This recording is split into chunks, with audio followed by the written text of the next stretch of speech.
Ça fait un petit moment que je voulais vous faire une vidéo sur le Flipper Zero. Le mien, ça fait plus de 2 ans que je l'ai. Du coup, je me suis toujours dit, bon, ben, un jour, je sortirai une vidéo longue sur le Flipper.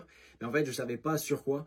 Comme vous le savez, il y a énormément de vidéos sur le Flipper. Et en fait, ça dit un petit peu tout le temps la même chose. Sauf qu'en fait, il y a plus de 2 semaines, j'ai reçu une publicité sur mon feed qui parlait du coup justement de cette petite board-là. Donc, c'était une publicité AliExpress. Donc, ce que j'ai fait, c'est que je me suis empressé d'acheter cette petite board-là parce que je savais absolument pas que ça existait. Et en gros, je me suis mis à la tester. Et en fait, on peut faire pas mal de choses cool avec.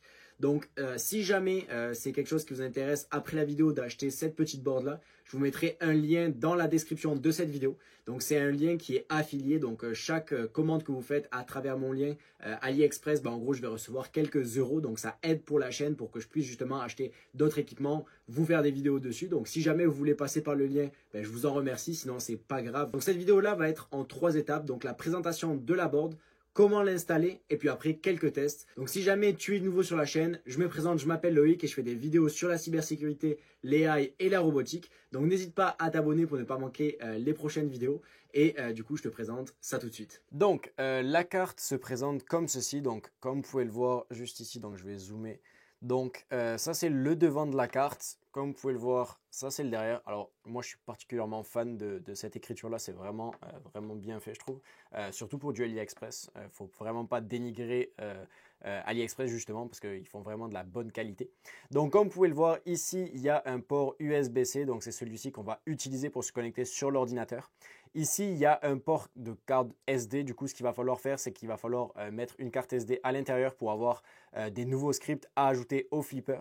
Donc, je vais juste la remettre à l'intérieur. Hop, parfait. Donc, comme vous avez pu le voir sûrement, il y a une petite lumière verte. Donc, en gros, ici, il y a en fait les codes couleurs de pourquoi en fait il y a une lumière verte. Donc là, comme vous pouvez le voir, donc ici, red, c'est pour le NRF 24. Green, c'est pour ESP32 et Blue, c'est pour CC 1101. Donc, en gros, ce qu'il va falloir faire, c'est que si jamais, quand vous allez utiliser le flipper, il va falloir en fait la mettre sur la bonne couleur. Donc, comme vous pouvez le voir, là, je vais la pousser. Elle va devenir bleue, donc ça veut dire que c'est l'antenne, donc la puce, CC 1101 qui va prendre le relais. Et si par exemple je prends le rouge, ou est-ce que c'est, ok, c'est dans l'autre sens, hop, rouge, du coup là en gros c'est le NRF 24. Donc si jamais vous utilisez vraiment le Flipper Zero avec des scripts ou autre, faites vraiment sûr d'utiliser la bonne couleur pour que justement ça puisse fonctionner, sinon ça ne fonctionnera pas. Donc comme vous pouvez le voir aussi juste ici, il y a 2 petits boutons, donc c'est pour reset la carte. Donc si jamais, comme vous allez le voir dans le tutoriel juste après, il va falloir utiliser un des 2 boutons pour justement mettre le script, donc vraiment mettre le firmware sur la petite carte pour pouvoir l'utiliser.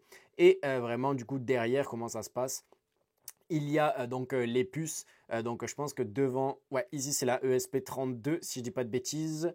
Et ici c'est pour le Bluetooth et ici c'est c'est l'autre, je ne m'en souviens plus de son nom là, c'est le CC 1101 du coup si je ne dis pas de bêtises, sinon vous pouvez me faire la petite correction en commentaire.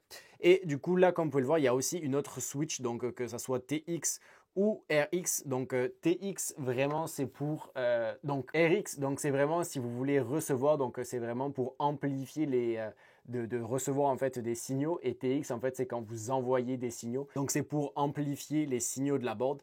Donc vraiment comment ça se passe, comme vous pouvez vraiment le voir ici, donc il y a 3 antennes distinctes pour pouvoir justement envoyer les signaux des différentes cartes. Et après en fait c'est ça, donc vous avez juste besoin de mettre, là je vais l'enlever, hop. Donc vous avez juste besoin de la mettre donc dans les pins, hop, du flipper, et en fait la lumière va directement s'allumer. Et en fait là techniquement vous pouvez pas faire grand chose avant de le configurer. Donc c'était vraiment juste pour vous montrer donc un overview de la carte, voir comment ça marche. Du coup en fait quand vous allez la recevoir, les 2 boards vont pas, les 3 antennes vont être dévissées, donc ça va être comme ceci. Hop, je vais juste en dévisser une vite fait. Hop. Donc comme ceci, et en fait vous allez pouvoir juste les visser comme moi j'ai fait. Je ne sais pas pourquoi, je ne sais pas si vous ça va être la même chose, mais j'ai l'impression que quand ils l'ont soudé, ça a été un petit peu mal soudé. Comme vous pouvez le voir en fait, la mienne on dirait qu'elle penche un petit peu plus vers la droite. Donc peut-être que c'est un problème de ma carte, peut-être c'est fait exprès, je ne sais vraiment pas. Donc dites-moi en commentaire si jamais vous avez la même, si ça fait la même chose. Donc voilà, donc ce qu'on va faire c'est qu'on va faire la configuration de la carte. Donc je vais vous montrer sur quel site aller pour pouvoir justement mettre tout ce qui est les scripts, le firmware et tout ça de la board. Comme ça au moins vous allez pouvoir l'utiliser. Donc place au tutoriel. Donc là vous avez la carte seule. Donc ce qu'il va falloir faire dans un premier temps, c'est de mettre en fait une carte SD à l'intérieur. Que moi, comme vous pouvez le voir, la carte SD c'est une carte 64 Go. Donc ce que je vais faire, c'est que je vais la remettre. Donc vous pouvez en prendre une plus petite si vous voulez. Moi j'ai pris 64 parce que j'avais que ça sous la main. Donc comme vous pouvez le voir juste ici, donc il y a le port USB-C. Donc ce qu'on va faire, c'est on va devoir du coup en fait brancher ce câble là à un ordinateur.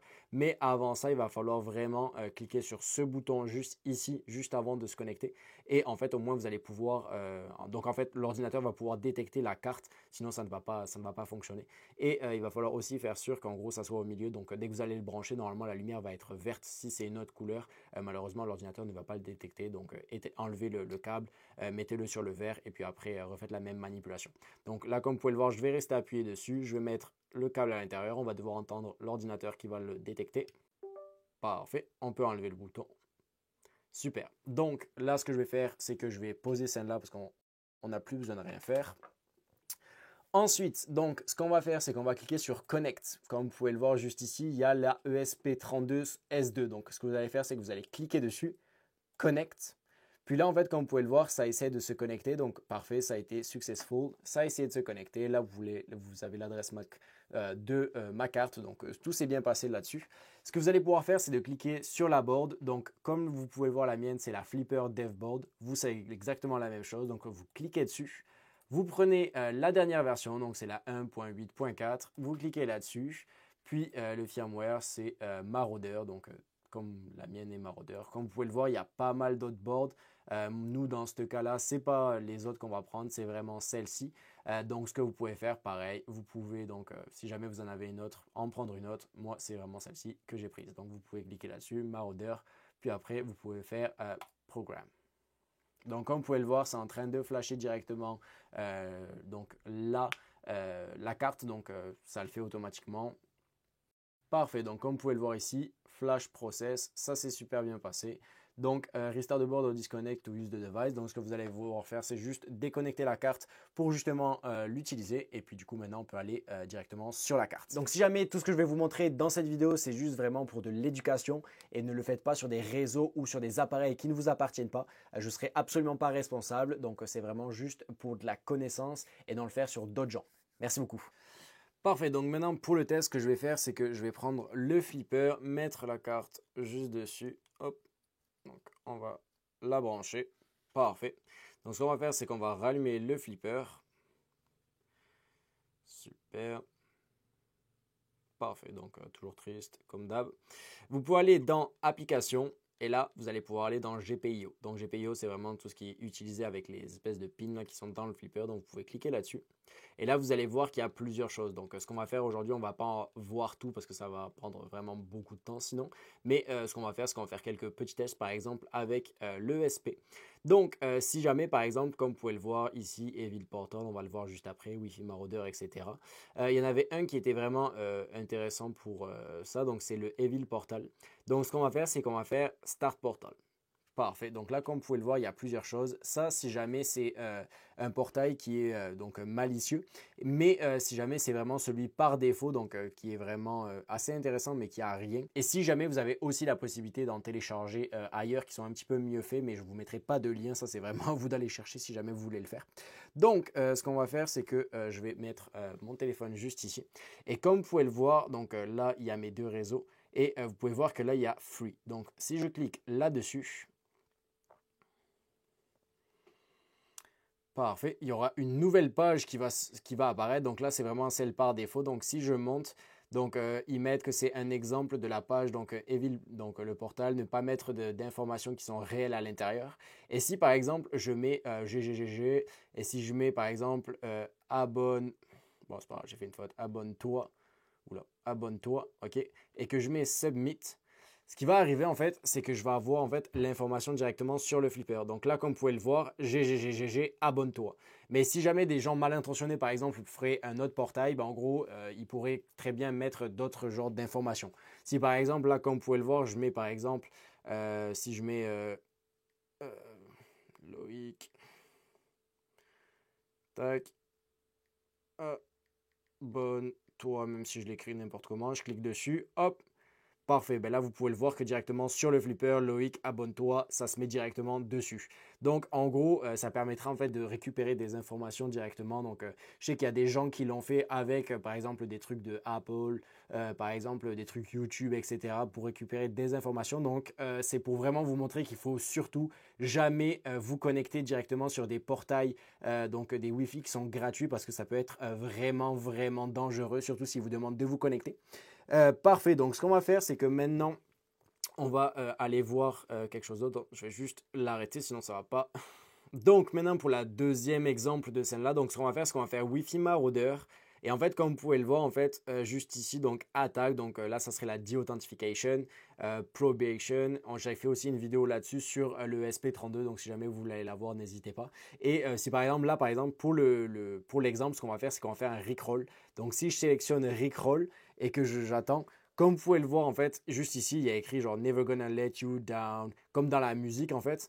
Et en fait, vous pouvez voir qu'il y a plein de choses, donc plein de noms de réseaux Wi-Fi qui vont avoir le même nom, en fait, que la chanson, donc les mêmes paroles. Donc c'est pour ça, en fait, c'est un Rickroll.